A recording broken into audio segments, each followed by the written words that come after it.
Mais y a ma tartine qui est bloquée, j'essaie de la décoincer, c'est tout. Mais pas avec un couteau. Elle est complètement tarée, hein. Mais pourquoi? Bah un couteau, c'est le quoi à se couper, hein. Bon, tiens, prends ça et en plus tu pourras même récupérer les petites miettes au fond.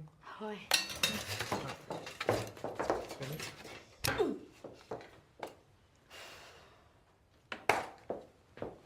Bon, ok, vas-y. Ok. Tire fort, fort, fort.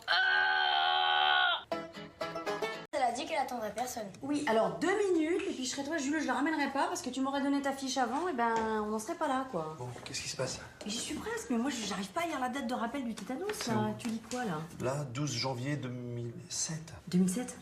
Oui, ça fait loin, dis donc.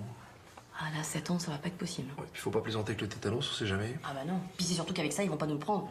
Bon, on va être en retard là. Oui, on arrive. Il a raison, tiens, allez hop. 12 janvier 2011. C'est payé. On en parle plus. Oh, ça va, il part 3 jours en classe verte. T'entends souvent parler de gamins qui chopent le tétanos à Hermenonville. Non, moi je suis pas à l'aise avec ça. Non, t'imagines, il lui arrive quelque chose. Tu veux le garder une semaine parce qu'on l'a pas fait vacciner? Bon, j'ai mal au dos là. Ah.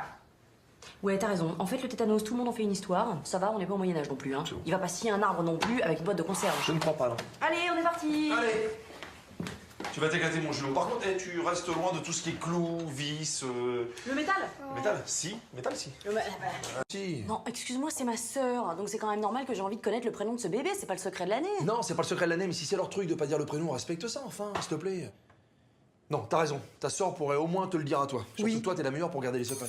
Oui, absolument. Tu te souviens le jour où elle t'a dit qu'elle était enceinte et qu'elle t'a demandé de surtout pas me le répéter, tu vois? Ça n'a rien à voir, c'est toi qui m'as fait gaffer. Je t'ai demandé est-ce que ça s'est bien passé avec ta sœur, tu m'as répondu elle est enceinte, t'appelles ça une gaffe, toi? Mais elle était énorme, de toute façon. Tu t'en serais bien aperçu, non? C'était une question d'heure. Elle était enceinte d'1 mois, Isa. Bon, enfin, excuse-moi, mais enfin, c'est pas le sujet. Ouais. Je vais être très contente d'être tata. Je vais adorer ce gosse. Voilà, je suis obligée de dire ce gosse. Donc je vais toujours dire ce gosse, le bébé, il, c'est nul, c'est complètement impersonnel. Alors, je vais te dire, lui, il est bon pour quelques séances de psychanalyse. Tu me diras, les chiens font pas des chats. Quand tu vois le nombre d'années que ma sœur a passé sur le divan. Attends, ta sœur, elle est en psychanalyse? Voilà. C'est incroyable, ça. T'as vu, tu m'as encore fait gaffer. Après, ma sœur, elle veut plus rien me confier. T'es incroyable, hein. Mais ça va pas ou quoi? Maman, viens voir. Oui, chérie, qu'est-ce qu'il y a? Oula, qu'est-ce que tu fais? Regarde. Ouais. Waouh!